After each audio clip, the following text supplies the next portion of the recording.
Olá a todos, muito bem-vindos de volta a mais um vídeo de análise e previsão do tempo aqui com Ampere Consultoria. E hoje um vídeo todo especial para falar da nova estação que começa amanhã, terça-feira, às 10 horas e 31 minutos pelo horário de Brasília. A primavera deste ano será marcada pela influência do fenômeno Laninha, bem diferente do ano passado. Quer saber quais os impactos da presença desse fenômeno no regime de chuva e também de temperatura de todo o país? Vem com a gente! E antes de partir para a meteorologia, vamos falar um pouquinho da astronomia? Porque olha, pessoal, essa data que a gente mencionou no começo do vídeo tem muito mais a ver com a astronomia, tá? O que eu quero dizer com isso?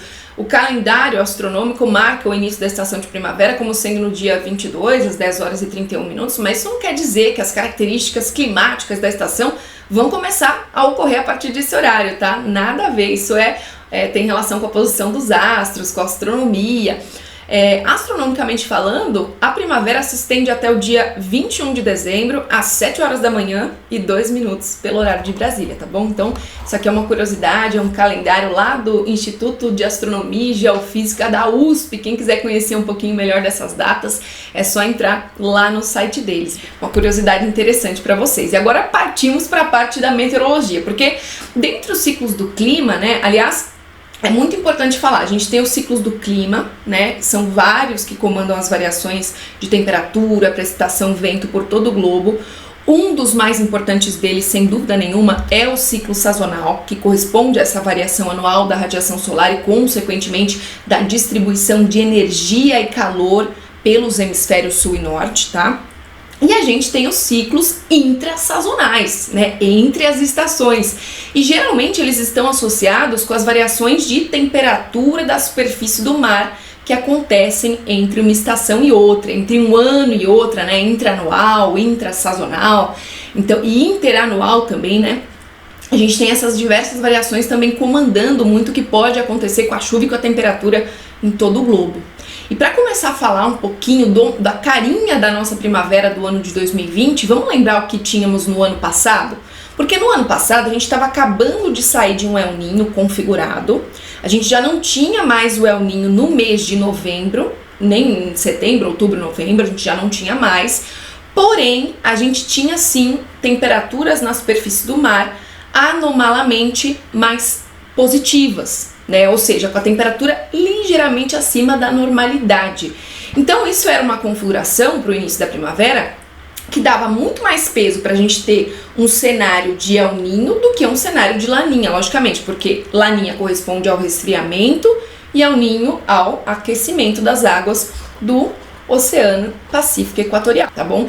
Esse ano, né, diferente do ano passado, a gente tem um cenário completamente oposto, virado de cabeça para baixo, eu diria, no Oceano Pacífico Equatorial, que é a formação da Laninha, ou seja, no decorrer dos últimos meses, devido à combinação de diversos fatores, dentre eles a intensificação dos ventos alísios, que são esses ventos de leste para oeste em superfície que passam aqui pela faixa equatorial, a gente teve um resfriamento intensificado nessa região do Ninho. E aí a NOAA, né, no início deste mês de setembro, considerou que por atingir todas as características necessárias para a definição teórica, a gente já poderia determinar o início da Laninha e, portanto, começamos então amanhã oficialmente a primavera sob a influência desse fenômeno. Hoje a gente vai conhecer um pouquinho sobre os impactos desse cenário climatológico, desse cenário na temperatura superficial aqui do oceano, nas chuvas e também na temperatura. Só que é importante falar que ao longo da estação muitas modificações podem acontecer e o monitoramento é sempre essencial para saber qual a qualidade da chuva que chega à sua área de interesse, qual, né, a distribuição dessa chuva. Então é sempre importante ter o acompanhamento do meteorologista. Esse é o trabalho que a Ampere hoje faz de perto com os nossos clientes. Toda semana, os mapas que eu vou mostrar para vocês hoje são atualizados, né? Toda semana a gente tem ligação com o cliente, tem reuniões de clima, tem vídeos disponibilizados. Então, né, as nossas ferramentas de previsão de meteorologia têm crescido cada vez mais. Se você tiver qualquer dúvida ao longo dessa estação de primavera, é só entrar em contato com a gente, tá bom? E olha só, antes de começar a falar dessa laninha, a gente precisa lembrar que dependendo do tipo dela, assim como o do El Niño também, ela vai ter um efeito diferente no regime de chuva do Brasil. Então a gente vai tentar hoje ver como é que tá a previsão para os próximos meses dessa laninha e vamos comentar os dois principais tipos dela, tá? Quando vocês ouvirem aí na mídia o pessoal comentar, laninha canônica. O que é uma laninha canônica? É uma laninha normal, ou seja, quando acontece o resfriamento que a gente tá vendo aqui, ó, desde a porção do ninho 1.2 até toda essa extensão aqui da faixa equatorial. Ou seja, ó, só para quem não lembra quais são as regiões do ninho, ó, 1.2, 3, 3.4 e 4. Então, quando o resfriamento acontece em todas as porções do ninho, a gente chama de canônico, de normal. Isso vale para o El Niño também. Não é só laninha que pode ser canônica, tá? O El Niño também pode ser. Então você pode ter os dois, tanto no canônico quanto no MODOC. Aí MODOC não tem segredo, tá? MODOC, quando vocês ouvirem esse nome complicado por aí, o que está querendo dizer é que no ninho 3.4 você tem ou um resfriamento ou um aquecimento mais intensificado, e nas demais porções do oceano, principalmente aqui na região do 1.2, você não tem esse resfriamento ou esse aquecimento de forma mais evidente, tá bom? Então, não confundiremos mais quando a gente voltar aqui conversar com vocês ou quando os nossos clientes perguntarem essa questão do El Niño e da laninha, qual tipo que é, porque isso faz diferença, tá bom? No impacto com relação à chuva.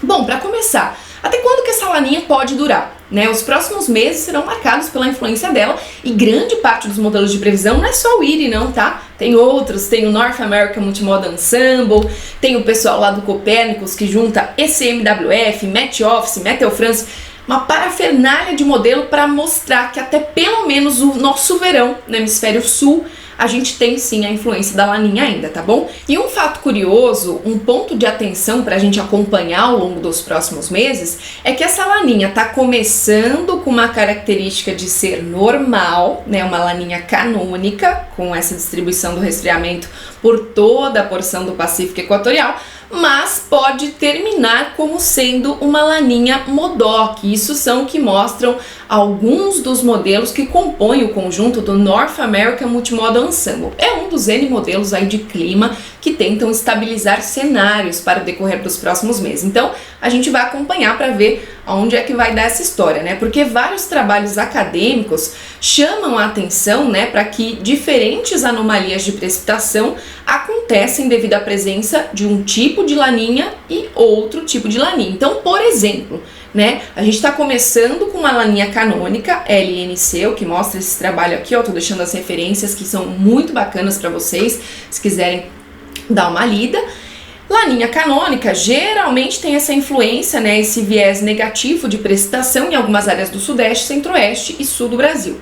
Laninha MODOC, por outro lado, tem um sinal de aumento. Só que se a gente tiver até o alto verão a presença de uma laninha MODOC, que é o dezembro, janeiro e fevereiro desse artigo, aí sim a gente tem o nosso verão prejudicado em termos de chuva em algumas áreas do interior do Brasil, tá bom? Então, claro, os efeitos de uma laninha, como é clássico, bastante típico, são mais conhecidos no sul e no norte do Brasil. Ou seja, aumentam as chuvas no extremo norte e diminuem no sul do país. No sudeste e centro-oeste, nem sempre a gente tem trabalhos acadêmicos conclusivos. Eles têm muito mais conclusão com relação à temperatura, porque a laninha tende a baixar a temperatura do sudeste, por exemplo, do que com relação à precipitação.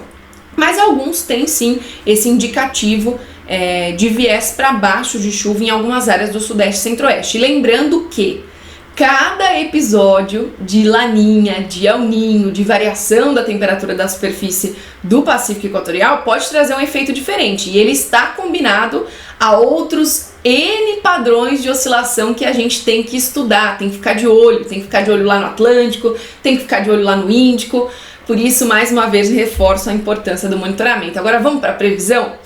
O setembro tem sido marcado por uma condição de tempo estável em grande parte do sudeste e centro-oeste. Nesse final de semana ainda chegou uma frente fria aqui na costa do sudeste, baixou a temperatura, trouxe mais nebulosidade.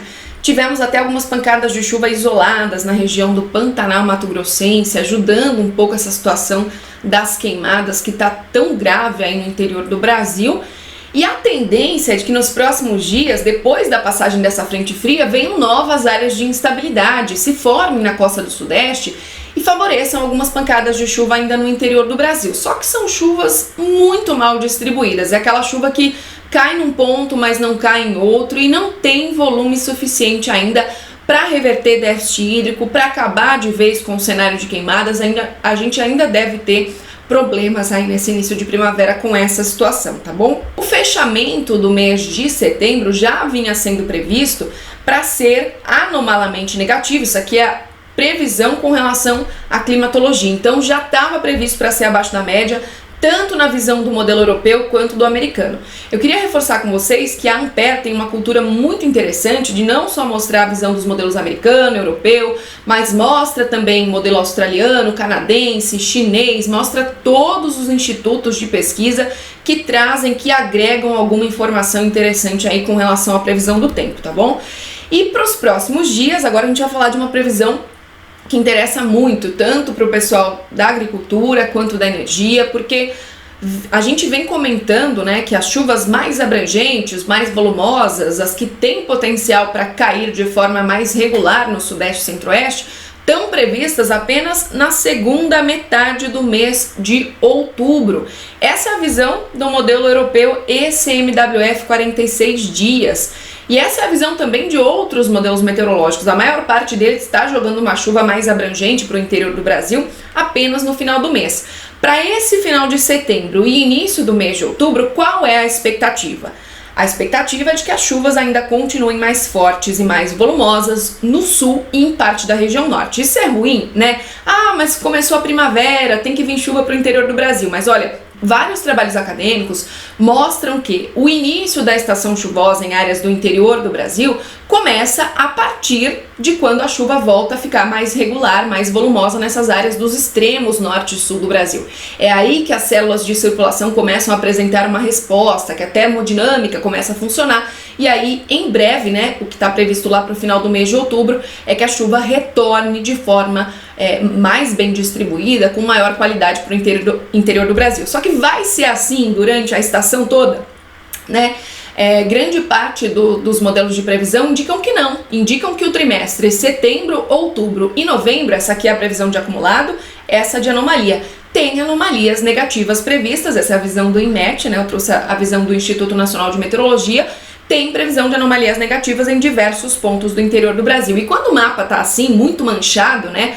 Pontos de anomalia positiva, negativa, tem uma grande baixa previsibilidade associada a esse cenário. Então a gente precisa ficar de olho. A previsão, por enquanto, é de anomalias negativas em áreas consideráveis aí na região do sul de Minas, Goiás, grande parte do estado de Mato Grosso e aqui nessa região entre o norte gaúcho e o sul do Paraná, tá bom? Destrinchando os próximos 3 meses, o setembro realmente está realizando abaixo da média, não tem previsão da chuva retornar com grande intensidade. A gente está na reta final do mês e isso não deve acontecer. No outubro, a tendência é de que a chuva retorne de forma mais frequente e volumosa para algumas áreas do estado de São Paulo, Paraná, Mato Grosso do Sul.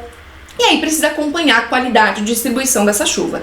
Para as áreas ainda do centro-norte, a chuva até retorna. A gente vai ter chuva no início do mês, mas elas só ganham bastante fôlego mesmo e melhor distribuição no final. E em novembro, o padrão, né, previsto aí para essa faixa toda, desde o norte mineiro até parte do estado de Mato Grosso, é bem mais otimista, né? Quando a chuva realmente regulariza, fica mais frequente e dentro e até ligeiramente acima da média para essas áreas. Bom, e se a chuva tende a se regularizar de forma gradual, ela não chega com tudo, não tira, né, esse padrão de tempo tão seco, déficit hídrico, isso não deve acontecer no início da primavera. Uma das grandes consequências é a gente esperar que o trimestre setembro, outubro e novembro, né, a primavera do ano de 2020, seja marcada por temperaturas anomalamente acima da média em grande parte do interior do Brasil, principalmente quando a gente fala do centro-oeste do país, que é onde o calor já tem predominado ao longo dos últimos dias. As queimadas, inclusive, têm agravado esse cenário de tempo muito seco e quente, com baixa qualidade do ar. E nos próximos meses, apesar da chuva retornar nessas pancadas mais isoladas, pontuais, principalmente no início da estação de primavera, elas não devem ser o suficiente para reverter o quadro de déficit hídrico e, consequentemente, com mais dias de tempo aberto, com maior quantidade de radiação solar e ventos que predominam do quadrante norte, a região do interior do Brasil tem previsão de temperatura acima da média, ou seja, uma primavera mais quente do que o normal quando comparada à climatologia. Bom, pessoal, por hoje é só. Agradeço mais uma vez a atenção de todos vocês com o nosso canal aqui da Ampere Consultoria. Desejo a vocês uma excelente semana, uma excelente estação de primavera, muita paz e saúde para todos nós, estamos precisando, né? E é isso, se vocês tiverem qualquer dúvida sobre os nossos produtos e serviços de meteorologia, sintam-se à vontade para entrar em contato com a gente. Um grande abraço e até o próximo vídeo!